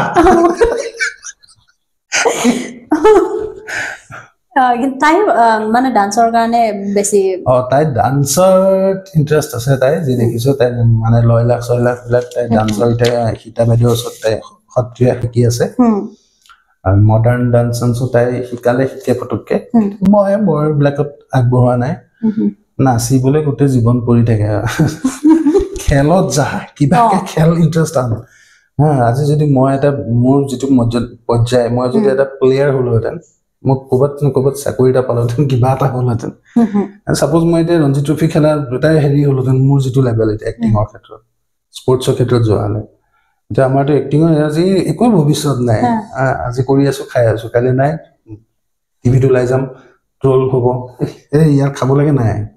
আজিকালিতো বহুত আছে না বেয়াকে গালি দিয়ে হেৰি দিয়ে সেইবিলাক দিবই গতিকে এক্টৰৰ লাইফটো বহুত ষ্ট্ৰাগল বহুত কষ্টকৰ মই এতিয়া আপুনি যিহেতু ক'লে কথাটো যে এক্টিং কৰি আছে মানে আপুনি আৰ্ণ কৰিব পাৰিছে, এক্টিং নাই মানে আপোনাৰ আৰ্নিং চ'ৰ্চটো বন্ধ হৈ যাব। তো আপুনি এই যে এটা সংসাৰৰ লগত জড়িত হৈ আছে, আপোনাৰ এটা সংসাৰ আছে, এগৰাকী মাতৃ আছে, তো যদি আপুনি ভগৱানে নকৰক বা আল্লাই নকৰক আপুনি মানে এক্টিংটো বাদ দিবলগীয়া হ'ল, আপুনি তেতিয়া কি কৰিব? আপোনাৰ আৰ্নিং চ'ৰ্চ কি তেতিয়া? সেয়াই তাৰপিছত মই সেইকাৰণে আজিকালি মানে এটা কাম কৰোঁ, এই তোমাৰ বেকআপ প্লেন এটা মানুহে সকলোৱে ভাবিব লাগে। সেইকাৰণে মই অতীজৰ পৰা যদিও এক্টিং কৰোঁ, মোৰ এটা সৰুকৈ এটা প্ৰডাকশ্যন হাউচ এটা আছে। মই টিভি চেণ্টাৰ, দূৰদৰ্শনৰ এনেকুৱা কাম কিছুমান আগৰ পৰা কৰোঁ। আগতে কমিশ্যন প্ৰগ্ৰেম হিচাপে কৰিছিলোঁ, কিষাণ চেনেলৰ কাম হিচাপে কৰোঁ, এইবিলাক কৰোঁ। গভৰ্ণমেণ্টৰ কিছুমান সৰু সুৰা কাম কিছুমান মই কৰোঁ। আৰু আচলতে কি হয়, আমি এইবিলাকে কৰোঁ বুলি ক'লেও এতিয়া ইচ্ছা থাকিলে আমি আগবাঢ়িব নোৱাৰোঁ। মোৰ কাপোৰৰ এখন সৰুকৈ দোকান এখনো আছে। আফটাৰ কৰোণাৰ পিছত হেৰি কৰিছোঁ। আৰু কনষ্ট্ৰাকশ্যন লাইনতো গৈছিলোঁ। মাজতে কৰোণাৰ পিছত মই অলপ 2-এটামান কামত মই ইণ্টেৰিয়ৰ এইবিলাক কনষ্ট্ৰাকশ্যনৰ কাম কিবা কিবি লগৰ বন্ধু এটা নি পেলাই কৰাই দিছিলে। কিন্তু এতিয়া বিপদটো কি হ'ল, আৰম্ভণিতে তুমি সকলো কামৰে একোটা সময় থাকে, দিয়াৰ এটা বয়স থাকে। মই এক্টিং কেৰিয়াৰটো যেতিয়া মই দিছিলোঁ ধৰা 22 বছৰ 25 বছৰ বয়সত, তেতিয়া মই কেইবছৰমান ধৰা ষ্টাব্লিছ হওঁতে এটা প্ৰত্যেকটো বস্তুৰে সময় লাগে। সেই সময়টো দিব পৰা এটা বয়স থাকে। আৰু সেই সময়ত ধৰা মই পইচা ইমান পোৱা নাই যদিও মোৰ হৈ যায়, মই চিটি বাছতে গৈ পেলাই ক'ৰবাত যাব পাৰোঁ। আৰু লাহে লাহে এটা পইচা চুবলৈ পালোঁতো, এটা প্ৰফেশ্যনেল এটা হেৰি হ'লো, ষ্টেবল হ'লো। এতিয়া মই আকৌ জিৰ'ৰ পৰা ক'ৰবাত এটা কাম এটা আৰম্ভ কৰিব মানসিকতাটো আৰু প্লাছ তোমাৰ ধৈৰ্যটো মানে চাৰিওফালৰ পৰা বৰ দিগদাৰ হয়। সেই অনুপাতে তুমি পইচা নোপোৱা যিকোনো এটা কাম কৰিব গ'লে, সেই অনুপাতে তুমি সময় দিব নোৱাৰা, কাৰণ তোমাৰ এটা পৰিয়াল থাকে হেৰিতে। গতিকে গৈ মই নিজৰ প্ৰফেশ্যনটোতে হেৰি কৰিব লাগিব। আৰু মই যিমান দূৰ দেখিলোঁ, যাৰ যিটো প্ৰফেশ্যন সেইটোতে থাকিব লাগিব। বেকআপ প্লেন তুমি 2-এটা সৰু সুৰা কিবা এটা কৰি থৈছা, এইটো বেলেগ কথা।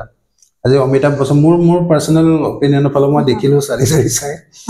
অমিতাভ বচ্চনৰ যেতিয়া বিপদ হৈছিলে আফটাৰ খুদা গবা বোলে, অমিতাভ বচ্চনে চিনেমা লাইন বাদ দি দিছিলে, ABCL কোম্পানী খুলিছিলে, অমুক তমুক কৰিলে। তাৰপিছত তেওঁ লালবাতি জ্বলি গ'ল, অৱস্থা নাই। আমিতো নাজানো এইবোৰ। অমিতাভ বচ্চনৰ চিনেমা এইবোৰ চায়ে দেখি থাকোঁ। এই মাজত কিবা অসুবিধা হ'ল, তাৰপিছত তেওঁ আফটাৰ কৰোড়পতিহে একদম দেউলীয়া হৈ গৈছিল বোলে শুনো। তেতিয়া মই ভাবোঁ যে অমিতাভ বচ্চনে কি নাছিলে? অমিতাভ বচ্চনৰ ৰাজীৱ গান্ধীও ফ্ৰেণ্ড আছিলে। আজিৰ ডেটত আম্বানীৰ দৰে মানুহ তেতিয়া যিকেইজন ধনী চব অমিতাভ বচ্চনৰ হেৰি বন্ধু আছিলে, বা ইমান ডাঙৰ দিগ্গজ, তেওঁৰে লালবাতি জ্বলিছিলে। গৈ নিজৰ এক্টিং কৰিহে তেওঁ উদ্ধাৰ হ'ল। আমাৰো সেইটোৱে আচলতে। ময়ো ট্ৰাই কৰি চালো মাজতে, আফটাৰ কৰোণাৰ পিছত কিবা কিবি কৰিব পাৰি নেকি নিজৰ। নাই, চাৰিওফালে মাথা চাথা মাৰি চালো, দেখিলো থিয়েটাৰে যাব লাগিব, এক্টিঙে কৰিব লাগিব, তাৰ বাহিৰে উপায় নাই। মই আপোনাক যিহেতু ভিডিঅ'টো হেক কৰিবৰ হ'ল, লাষ্টত মই সুধিম যে আপোনাৰ ফিউচাৰ প্লেনিং মানে চিনেমা আহি আছে নে কিহত ব্যস্ত হৈ আছে? আপোনাৰ আৰু এটা কোৱেশ্চন আপোনাক সুধিব লৈ গ'ল, এই যে লণ্ডন গাৰ্ল। লণ্ডন গাৰ্ল আচলতে লণ্ডনৰ ছোৱালীয়ে আছে নেকি তাতে? নামতহে লণ্ডন, গোটেইখন গুৱাহাটীতে বাৰু। তথাপি কাহিনীটো মানে হেৰি এটা আছে বাৰু, নাম মানে কি কাহিনীটোত আছে লণ্ডনৰ প্ৰভাৱ। লণ্ডনৰ ৰিটাৰ্ণ এজনী ছোৱালী, অসমীয়া ছোৱালী এজনী, পৰিয়ালটো লণ্ডনৰ হয়, মানে কি গুৱাহাটীৰে হয়, লণ্ডনত থাকে। তাৰ পৰা আহে আৰু আহি পেলাই ইয়াত কেনেকে কি সংঘাত কৰে সেইবোৰ কৰে। তাতে যেনিবা মই ভিলেনটো, গোটেই লণ্ডভণ্ডখন ময়ে কৰোঁ তাইক। তাৰপিছত হেৰি এইটো কি বুলি কয়, সেইখন এখন ভাল লগা ছবি এখন হৈ আছে। তাকে কেতিয়াকে দিব? কাৰণ শ্বুটিং কেতিয়াকে শেষ হ'ব সেইটো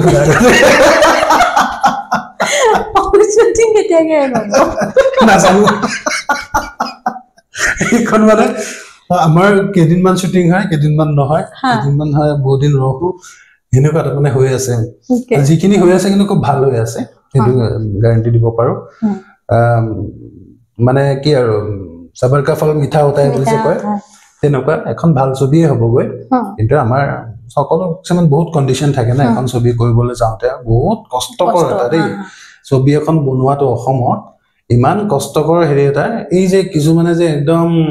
এইখন ছবি অমুক হ'ল তমুক ঠাইত নহ'ল অমুক ব্লগত যে কৈ দিয়ে মোৰ তেতিয়া খঙো উঠে দেই মানে কিয় এখন ছবি বনাবলৈ যাওঁতে কিমানখিনি ষ্ট্ৰাগল এজন পৰিচালকে কৰিব লগা হয় পৰিচালকজনে প্ৰযোজক বিচাৰি যাব লগা হয় এখন হেৰি কৰিবলৈ তাৰ উপৰি প্ৰযোজকজনে যে পইচা লগাইছে সি কোটি টকা বা মানে 70 লাখ 80 লাখ টকা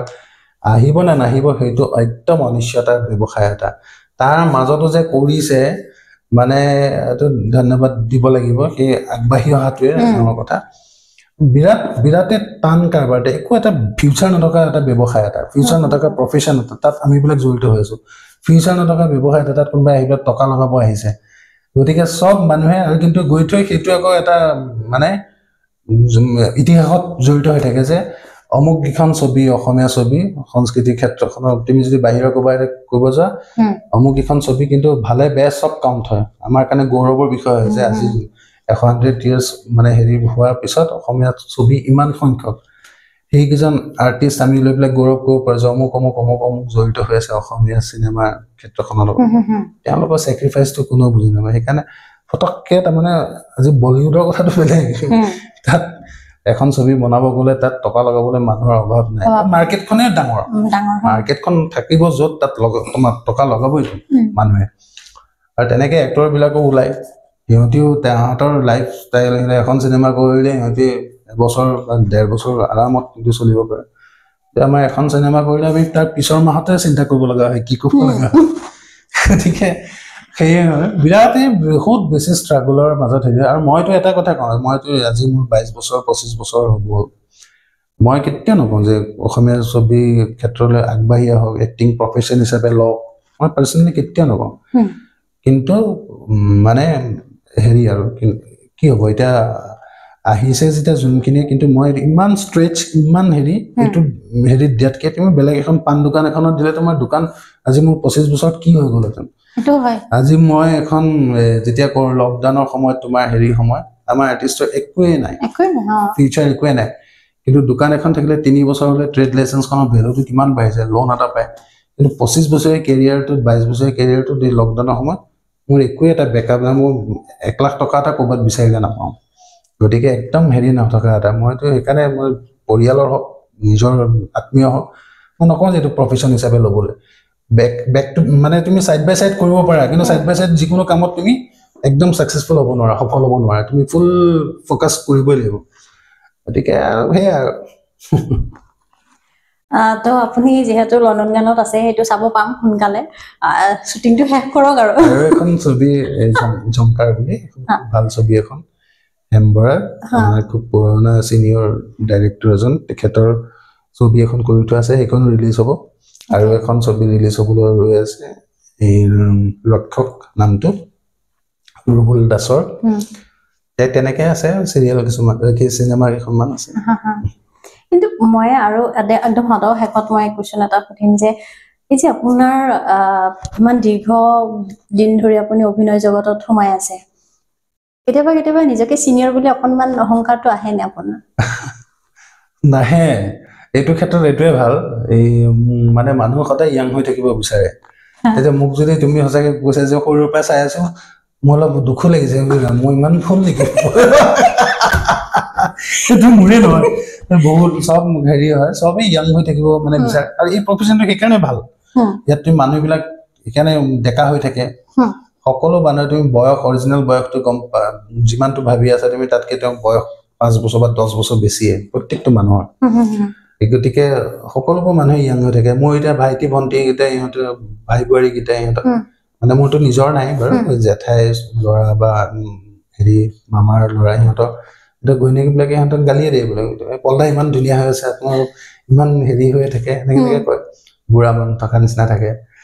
এই তেনেকৈ আচলতে প্ৰফেশ্যনটোৱে মানুহৰ ব্যক্তিত্বটো ৰিফ্লেক্ট কৰে যে পুলিচ এটাৰ ব্যৱহাৰটো সদায় পুলিচিগিৰিয়ে থাকে বিয়া এখন খাব গ'লেও পৰিয়াল মানুহৰ লগত এই ভালে আছ তই এনেকৈ ক'ব নেতা এটা যেতিয়া মোমায়েকৰ পুতেকটো দেখিলে আকৌ বাবা ভালে আছে নমস্কাৰ এতিয়া সেইটোৱে মানুহৰ প্ৰফেশ্যনটো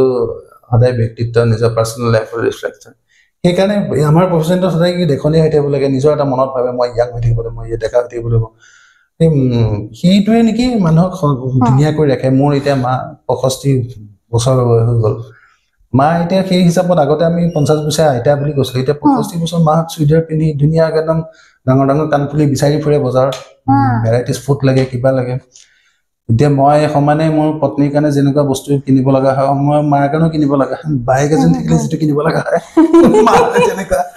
গতিকে এতিয়া সেইকাৰণে আমাৰ লাইনত থকা মানুহবিলাক, এইটো প্ৰফেশ্যনত থকা মানুহবিলাক মানে ধুনীয়াকে থাকে, এই ফূৰ্তিত থাকে, সেইকাৰণে মন বিলাকো ভাল হৈ থাকে। লগে লগে আপুনি শৰীৰ চৰ্চাও কৰে নেকি? আপোনাৰ ডায়েট কণ্ট্ৰল কৰে? খুব বেয়া মই সেইটো ক্ষেত্ৰত। মই মানে লাগিলে লাগি যাওঁ, নালাগিলে নাই। মাজতে মই একদম ইণ্টাৰমিডিয়েট ফাষ্টিং কৰি ধুনীয়াকে একদম খিনাই থাকিলো ধুনীয়াকে। মাজতে মই চুইমিঙো খুব কৰো, জিম চিমো যাওঁ, কিন্তু ৰেগুলাৰ নহয়। মই মানে সেই মাজতে কৰো, আকৌ এৰি দিওঁ, আকৌ এতিয়া মই এৰি দিয়াৰ সময়ত পাইছা তুমি। কৰিমকে আছো আৰু বহুত দিন কৰা নাই মই। এই আৰম্ভ কৰিমকে থাকোতে যায় মন যায় তোমাৰ লাগি থাকিব, মানে একটা হেৰিত মই লাগি থাকিব নোৱাৰো। সেইটোৱে নিজৰ এইটো খুব বেয়া গুণ এটা আছে, মই কনচিয়াছ নহয় বুলি মোক বহুতে গালি পাৰে। মানে আমাৰ প্ৰফেশ্যনত পল এনে এক্টৰ হিচাপে ভাল, পলে পটককে কেৰেক্টাৰ এটা এডপ্ট কৰিব পাৰে, কিন্তু ফিজিকেলি মানে ইমান মেইনটেইন কৰি নাৰাখে। সেইটো আজিকালি এচেঞ্চিয়েল হৈ গ'ল, এইটো মানে এটা অভিনয় এটা পাৰ্ট হৈ গ'ল। কিন্তু মোৰ ব্যক্তিগতভাৱে এজন অভিনেতা সদায় অভিনেতা হিচাপে চাব লাগে। তেওঁ বডি বিল্ডিং কৰা বডি বিল্ডাৰৰ কাৰবাৰটো বেলেগ। আজি আমি সঞ্জীৱ কুমাৰৰ অভিনয় মনত ৰাখো, গোবিন্দাৰো মনত ৰাখো। অৱতছ গোবিন্দাৰ দৰে শকত মানুহ এটা নাচিব নোৱাৰে বুলি আমাৰ হাঁহিব মানুহে, এইটো শকত ইমান নাচিব পাৰে জানো? গোবিন্দাই দেখোন নাচতে দেখুৱাই দিলে ইমান পেটলা মানুহ। সঞ্জীৱ কুমাৰ ইমান ছুপাৰষ্টাৰ এটা, কণ্টেণ্ট হলে, ভাল কনচেপ্ট হলে। মইতো এদিন এটা সময়ত মই নাপায় এইবিলাক ক'বলৈ, কিন্তু এইটো নিজৰ ড্ৰবেক হয়। এবাৰ মোক এজন হেৰিয়ে ক'লে, বল বহুত শকত হৈ গ'লা, মোক তুমি শকত বোলো লাভডাল কি, 6 পেক উলিয়ালো যেনিবা। গৈ থৈ মই সেই এটা চলিৰ বাপেক আৰু ঘৰত গৈ পেলাই বোৱাৰীজনীৰ লগত চিন্তা কৰি থকা, এইবোৰ চিনে হ'ব বোলো। শাহু বোৱাৰীৰ ওপৰতে চিৰিয়েলবোৰ বনাই থকা বোলো। আছে নহয় বহুত 6 পেক বনোৱা এক্টৰ, এই ভাল একশ্যন মুভি এখন বনাই দেখুৱাইছে বোলো, আপোনালোকে পাৰিব বোলো। তাৰ সেই পিছত কিন্তু এতিয়া চকুপতি ওলাল বা ৰঘুপতি আছিল ন, এই ৰবিদা থকা। গতিকে সেইবোৰো ভাল একশ্যন ছবি ওলাইছে। কিন্তু কথাটো হ'ল তুমি মানে ইউটিলাইজেশ্যনটো আমাৰ ইয়াত খুব কম হৈ আছে। এজন অভিনেতাক তুমি 6 পেক বনালে যেনিবা, গৈ থৈ আকৌ শাহু বোৱাৰী কাজিয়াখনতে হেণ্ডপেক হাজবেণ্ডটো বা সেই হেৰি নুশুনা হাজবেণ্ডটো চিৰিয়েলখন কৰিব লাগিব। মই সঁচা কথা কওঁ এতিয়া যে আপোনাৰ লগত মই ইমান ধুনীয়াকে ইমান ফ্ৰেংকলি যে আপুনি কথা পাতিব, মই ভবা নাছিলো। তো সময় অকণ দিয়াৰ কাৰণে অশেষ ধন্যবাদ। আৰু আপুনি সদায় আপোনাৰ কৰ্ম জীৱন ধুনীয়াকে চলাই যাওক, আপোনাৰ সুস্বাস্থ্য সদায় কামনা কৰো। আমাৰ মাজত ধুনীয়া ধুনীয়া কাম উপহাৰ দিয়ক, সদায় আশাবাদী। আৰু সদৰ শেষত আপুনি দৰ্শকক কেনেকুৱা কিবা এটা দিয়ক বাৰ্তা, যাতে মানুহ সচেতন হয়। মানে এওঁৰ চেনেলটো চাই থাকক, ছাবস্ক্ৰাইব কৰক, আৰু কাষত থকা বেল আইকনটো বজাব নাপাহৰিব। গতিকে চাই থাকক। আৰু আপোনালোকে ছচিয়েল মাধ্যমত আজিকালি অকল ৰিলছে নহয়, মানে আমি আচলতে বন্ধুকে যেনেকে কাৰোবাৰ জীৱন ল'ব পাৰি, কাৰোবাৰ জীৱন বচাবও পাৰি, দুটা হেৰি থাকে। সেইকাৰণে ছচিয়েল মিডিয়াটো ভাল দিশো থাকে, ইয়াত বহুত নলেজেবল। আজিকালি পটককে কিবা এটা জানিব মন গ'লে চাব পাৰি, শিকিব পাৰি, এনে শিকাৰো হেৰি থাকে। গতিকে এনেকুৱা কিছুমান চাওক চেনেল, য'ত কথা শিকিব পাৰে বা হেৰি কৰিব পাৰে। আৰু আমি থকা চেনেলবিলাক বেছিকে চাব, আমাৰ চেনেলবোৰ চাব। তো আজিলৈ এৰিছো, আকৌ লগ পাম মোৰ পৰৱৰ্তী ভিডিঅ'ত। ধন্যবাদ।